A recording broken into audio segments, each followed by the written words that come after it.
Welcome back to divine tarot vision. आज आपण जी reading करणार आहोत ती रीडिंग वर्गो म्हणजेच कन्या राशीच्या लोकांसाठी असणार आहे. ही रीडिंग एक लव्ह रीडिंग आहे.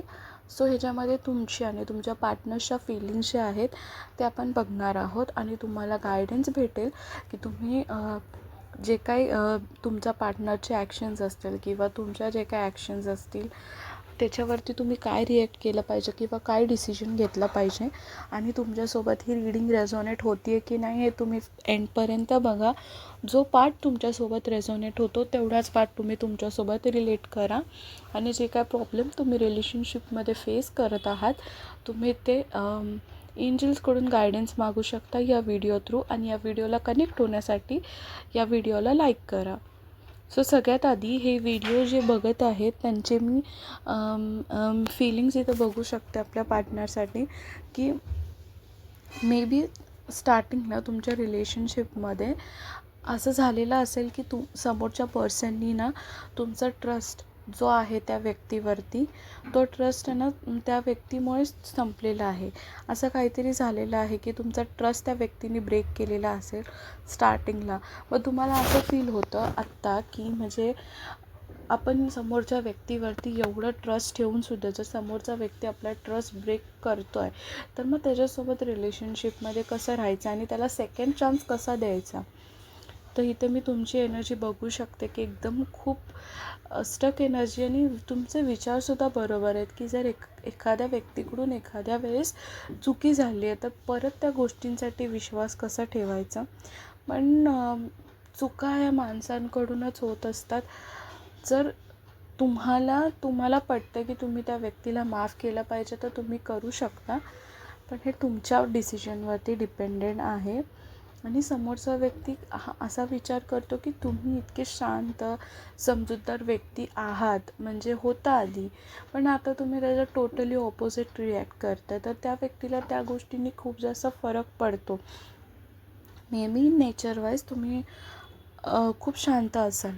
तुमच्या पार्टनरला असं वाटतं की तुम्ही खूप शांत आहात ओरिजिनल नेचरमध्ये, अंडरस्टँडिंग आहात. पण आता तुम्ही त्या व्यक्तीला समजून घेत नाही आहेत ना, त्या गोष्टींनी त्या व्यक्तीला खूप जास्त फरक पडतो त्या गोष्टींमुळे. सो मी सेकंड गोष्ट ना म्हणजे इथे ही बघू शकते की तुम्हाला जे लोक रीडिंग बघत आहात तुम्हाला तुमच्या पार्टनरकडून सपोर्ट पाहिजे असतो की तुम्ही एखादी गोष्ट करता. मग गरजेचं नाही की खूप मोठा सपोर्ट हवा आहे. कुठल्या गोष्टींमध्ये बेसिक नीड्स असतात प्रत्येकाच्या. छोट्या छोट्या गोष्टींमध्ये आपल्याला असं वाटतं की दुसरं कोणी नाही, पण आपल्या पार्टनरने आपल्यासाठी नेहमी सपोर्टिव्ह राहायला पाहिजे प्रत्येक गोष्टीमध्ये. छोट्या मोठ्या गोष्टींमध्ये सुद्धा जेव्हा रिलेशनशिपमध्ये जातो तर मोस्टली असं आपलं इंटेन्शन्स असतात की आपल्या छोट्या मोठ्या गोष्टी ज्या आहेत त्या आपण आपल्या पार्टनरला शेअर करत राहाव्या आणि त्या गोष्टींमध्ये आपल्या पार्टनरने आपल्याला आपल्या बाबतीत सपोर्टिव्ह राहायला पाहिजे, जेणेकरून आपल्याला म्हणजे पुढे ज्या काही गोष्टी आपण टॅकल करणार आहोत लाईफमध्ये तर थोडी इझी जातात. कारण बाकी कोणी लाईफमध्ये सपोर्ट करू या ना करू, बट आपला जो जवळचा व्यक्ती असतो आपला पार्टनर असतो त्याचा सपोर्ट हा आपल्या लाईफमध्ये खूप मेन आहे. सो तुम्ही ही गोष्ट तुमच्या पार्टनरकडून एक्सपेक्ट करत आहात. आणि काही मी इथे बघू शकते की जर तुमचं बोलणं होत नसेल तुमच्या पार्टनरबरोबर किंवा जे काय वाद झालेले आहेत किंवा तुम्ही आता त्या व्यक्तीवरती ट्रस्ट करू शकत नाही आहेत, तो त्यामुळे ना तो व्यक्ती फुल डिप्रेशनमध्ये गेलेला आहे. त्याच गोष्टींच्या विचारामध्ये की मी जर कदाचित जर त्या चुका केल्या नसता तर आत्ता तो व्यक्ती तुमच्यासोबत असता. जर त्याने काही चुका केल्या नसता आणि त्यांचा ट्रस्ट तुम्ही त्यांच्यावरती ठेवला होता ट्रस्ट तो कायम जर तसा ठेवला असता तर कधीच हे रिलेशनशिप स्पॉईल झालं नसतं. ते ह्यामुळे ते खूप जास्त ओव्हर थिंकिंग करत आहेत. रात्र ते जागत आहेत. थॉट्स येतात त्यांच्या मनामध्ये, खूप नेगेटिव्ह थॉट्स येतात आणि स्वतःलाच ब्लेम करत राहतात. आता चूक तर त्यांचीच आहे. सो ज्या काही गोष्टी होत आहेत त्या त्यांनासुद्धा फेस करायचं आहे. आपल्याला या लाईफमध्ये खूप इन्स्टंट कर्मा भेटतो. सो जे काही झालं आहे त्यांच्याकडून चुकीचं सो आता त्यांचा टाईम आहे, त्यांना फेस करावा लागत आहे. आणि मी ते बघू शकते की म्हणजे तुम्हाला आधी होप्स होते जे लोक हे व्हिडिओ बघत आहेत की माहिती होतं की अप्स अँड डाऊन्स येणार आहेत, पण ग्रोथ व्हायला थोडा टाईम लागेल. पण होप्स होते तुमच्यामध्ये की होतील गोष्टी. टाईम लागला तरी गोष्टी आपण सक्सेस करणारच आहोत.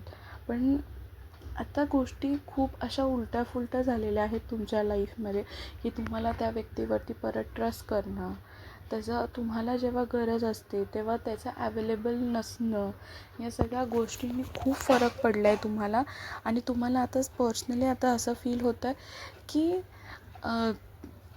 मी जे विचार करायचे किंवा करत होतो की सक्सेस होईल की नाही हे पण आता तुम्हाला क्वेश्चन मार्क पडलेला आहे. आणि समोरचा व्यक्ती आहे ना आता स्वतःला समजून सांगतो की आता बसून विचार करण्याची वेळ नाही आहे, तर ॲक्शन्स घेतले पाहिजे आहेत. सो समोरचा व्यक्ती नक्कीच या गोष्टींवरती ॲक्शन घ्यायचा प्रयत्न करेल आणि नक्कीच या गोष्टी सुधारवण्याचा प्रयत्न करेल. सो मी ते एक गोष्ट सांगेन, जर तुम्हाला असं वाटत आहे की तुम्ही ज्या काही चुका तुमच्या पार्टनरकडून झाल्यात त्याला तुम्ही ॲक्सेप्ट करून पुढे जाऊ शकता, तर तुम्ही नक्की ट्राय करा. पण तुम्हाला वाटतं आहे सेकंड चान्स नाही दिला पाहिजे, तर डिसिजन तुमच्यावरती आहे. पण जर तुमचं त्या व्यक्तीवरती खरंच प्रेम आहे आणि तुम्हाला त्या व्यक्तीचे जेन्युइन एफर्ट्स दिसत आहेत की समोरचा व्यक्ती एफर्ट्स घेतो आहे हे रिलेशनशिप परत वाचवण्यासाठी आणि परत नव्याने सुरुवात करण्यासाठी. सो मला असं पर्सनली वाटतं की तुम्ही त्या गोष्टींसाठी अजून एक चान्स दिला पाहिजे. पण बाकी डिसिजन हा तुमच्या हातामध्ये आहे. सो असेच डेली रीडिंग्स भेटण्यासाठी तुम्हाला जर रीडिंग्स बघायच्या असतील तर माझ्या चॅनलला सबस्क्राईब करा. आणि डेली गायडन्स तुम्ही माझ्या ID वरून घेऊ शकता किंवा इंस्टाग्रामवरून सुद्धा घेऊ शकता. मी तिथेसुद्धा स्टोरीला डेली गायडन्स टाकत असते. सो तुम्ही तिथेसुद्धा मला कनेक्ट करू शकता. Thank you so much for watching.